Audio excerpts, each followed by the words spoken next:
లేకపోతే హరీష్ రావు గారు ఎక్కడెక్కడికి వెళ్ళిండో హరీష్ రావు గారు ఒప్పుకుంటే టోటల్గా విచారణకు ఆదేశిస్తే హరీష్ రావు గారు ఎవరెవరిని కలిసి వచ్చిండు, రహస్యంగా ఢిల్లీ పర్యటనది, రహస్య పర్యటనలో ఎవరెవరిని కలిసిండు, ఏ ఆర్ఎస్ఎస్కు సంబంధించిన ప్రముఖులను పట్టుకొని ప్రభుత్వంలో ఒత్తిడి తీసుకొచ్చి అవినీతిని కాపాడుకోవడానికి ప్రయత్నం చేసిండు. ఈరోజు కాళేశ్వరం సంబంధించిన పీసీ ఘోష్ కమిషన్ కేసు అంటుండు. ఆర్గ్యుమెంట్స్ అయిపోయినాయి, రిజర్వ్ ఫర్ జడ్జిమెంట్ అని జడ్జిమెంట్ రావాలి. జడ్జిమెంట్ ఉన్నాక న్యాయ నిపుణుల దగ్గరకు వచ్చి చర్చించేది ఏముంది మిత్రులారు, మీరు చెప్పండి. ఇప్పుడు ఆర్గ్యుమెంట్స్ అయిపోయినాయి, రిజర్వ్ ఫర్ జడ్జిమెంట్ అయింది. పోయిన వారమే జడ్జిమెంట్ ప్రకటించాల్సింది, జడ్జిమెంట్ పూరా తయారు కాలేదు, మేము 22 తారీఖు నాడు జడ్జిమెంట్ ప్రకటిస్తామని చెప్పారు. ఇప్పుడు చర్చలకే, ఇప్పుడు వాదించడానికే కేసు లేదు కదా. ఏ రకంగా ఢిల్లీలో పోయి న్యాయవాదులను కలిసి ఎవరి ముందర వాదిస్తారు? కోర్టుల కేసు రిజర్వ్ ఫర్ జడ్జిమెంట్ అయినాక వాదించడానికే లేదు కదా.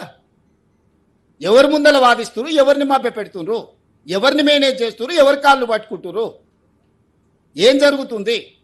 ప్రజలు అంత అమాయకులు అనుకుంటున్నారా మీరు?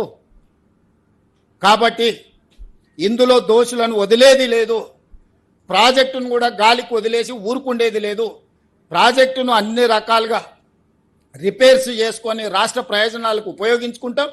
ఇందులో దోషులందరినీ కూడా శిక్షించడానికి అవసరమైన కార్యాచరణతో ముందుకు వెళ్తాము.